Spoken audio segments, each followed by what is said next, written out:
Dear students, company law में हम पढ़ रहे थे कि प्रॉस्पेक्टस में क्रय विवरण में यदि कोई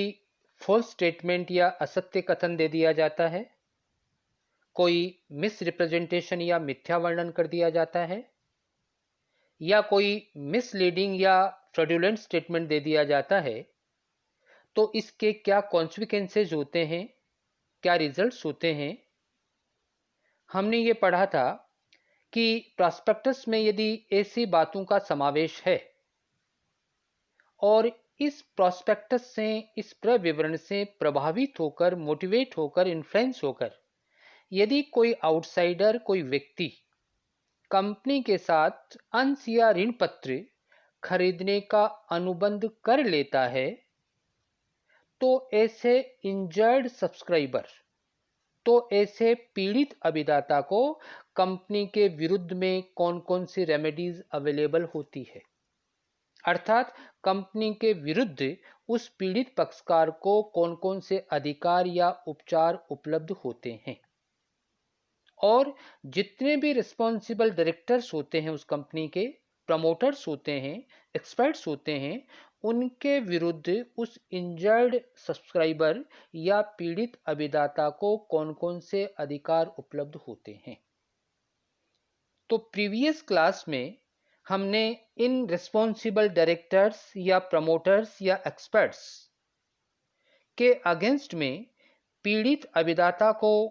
जो पहला अधिकार मिलता है, वो अधिकार ये मिलता है कि क्रय विवरण में असत्य कथन या महत्वपूर्ण तथ्य को छिपाने के लिए, किसी मटेरियल फैक्ट को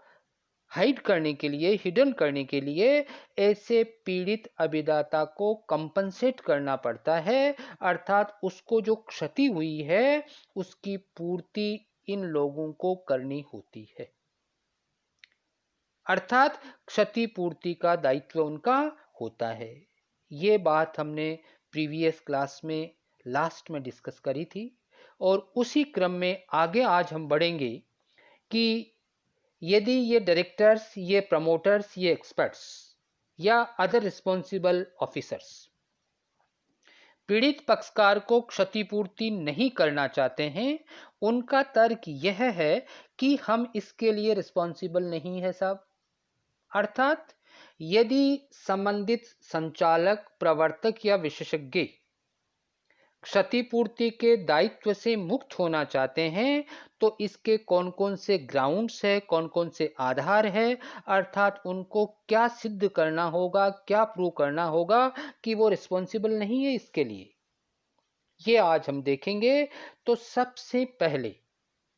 जितने भी ये रिस्पॉन्सिबल एक्सपर्ट्स या डायरेक्टर्स या प्रमोटर्स है, इनके लिए ये कहेंगे कि यदि कोई डायरेक्टर अपने इस दायित्व से बचना चाहता है, तो उसे यह प्रूव करना होगा कि क्रय विवरण के निर्गमन से पूर्व उसने अपनी सहमति वापस ले ली थी। यदि कंसर्निंग डायरेक्टर, जिसको रिस्पॉन्सिबल बताया गया है, जिसको उत्तरदायी ठहराया गया है, पीड़ित पक्षकार को कंपनसेट करने के लिए, उसकी क्षति की पूर्ति करने के लिए यदि वो अपने इस दायित्व से मुक्त होना चाहता है, तो उसको यह सिद्ध करना होगा कि उसने अपनी सहमति क्रय विवरण को इश्यू करने से पूर्व ही वापस ले ली थी, विड्रॉ कर लिया था, और ऐसा क्रय विवरण उसकी बिना कंसेंट के, बिना सहमति के ही जारी किया गया था। दूसरी बात, बिना जानकारी या सहमति के निर्गमन। यदि वह कंसर्निंग डायरेक्टर, कंसर्निंग ऑफिसर ये सिद्ध कर देता है, ये प्रूव कर देता है कि क्रय विवरण बिना उसकी नॉलेज के, बिना उसकी जानकारी के और बिना उसकी सहमति के ही इश्यू किया गया था, और जैसे ही उसको इस बात की जानकारी मिली, इस बात की सूचना मिली, उसने इमीडिएट उचित सार्वजनिक सूचना दे दी थी, उचित पब्लिक नोटिस दे दिया था कि प्रविवरण उसकी जानकारी एवं सहमति के बिना ही इशू किया गया था। तीसरी बात, विशेषज्ञ द्वारा, एक्सपर्ट द्वारा दिए गए असत्य या भ्रामक कथन। यदि संबंधित एक्सपर्ट, विशेषज्ञ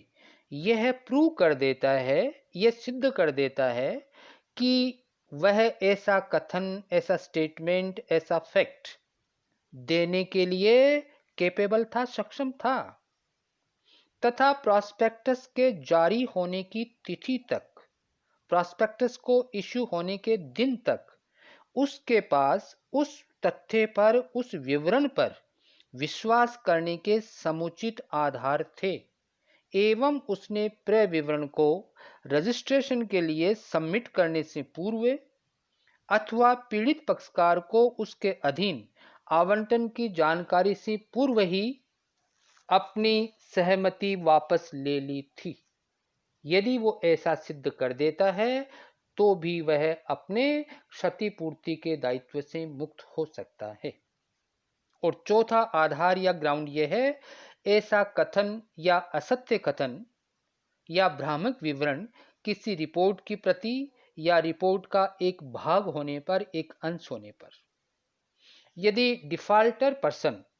दोषी व्यक्ति यह प्रूव कर देता है, यह सिद्ध कर देता है कि उसके द्वारा दिया गया स्टेटमेंट या कथन किसी रिपोर्ट की प्रति अथवा रिपोर्ट या विशेषज्ञ की मूल्यांकन रिपोर्ट की प्रति या उसका अंश है, तो वह विशेषज्ञ ऐसी रिपोर्ट देने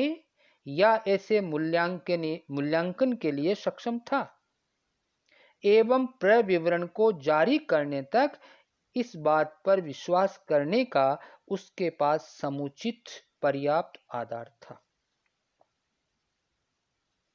नेक्स्ट दायित्व इन व्यक्तियों का आता है कपट के कारण क्षति की पूर्ति करने का दायित्व। यदि यह सिद्ध हो जाता है, यदि यह सिद्ध हो जाता है कि प्रविवरण कपटपूर्ण नियत एवं उद्देश्य से जारी किया गया था, यह जो प्रॉस्पेक्टस इशू किया गया है, इसमें जो प्रॉस्पेक्टस इशू करने के लिए जितने भी ऑथोराइज्ड पर्सनैलिटीज थी, जो अधिकृत व्यक्ति थे, अधिकारी थे, डायरेक्टर्स थे, प्रमोटर्स थे, एक्सपर्ट्स थे, उनकी नीयत ही कपटपूर्ण थी, उनका उद्देश्य ही कपटपूर्ण था। यदि यह प्रूव हो जाता है तो ऐसी स्थिति में, ऐसी दशा में इसके लिए जिम्मेदार, responsible each and every director, प्रत्येक संचालक, प्रत्येक प्रवर्तक और प्रत्येक एक्सपर्ट, ये सभी लोग असीमित रूप से, अनलिमिटेड, पर्सनली यानी कि व्यक्तिगत रूप से उत्तरदायी होंगे। वे उस प्रत्येक पीड़ित पक्षकार द्वारा उठाई गई क्षति या सभी क्षतियों के लिए असीमित रूप से, व्यक्तिगत रूप से उत्तरदायी होंगे जिसने ऐसे प्रविवरण के आधार पर प्रतिभूतियों का अभिदान किया था। ये दो अधिकार पीड़ित पक्षकार के या संचालकों आदि के दायित्व हमने पढ़े। इसके बाद में तीसरा जो दायित्व आता है, जो लास्ट दायित्व है, वो है दंडनीय दायित्व। यदि प्रॉस्पेक्टस में, प्रविवरण में असत्य कथन, भ्रामक, कपटमय विवरण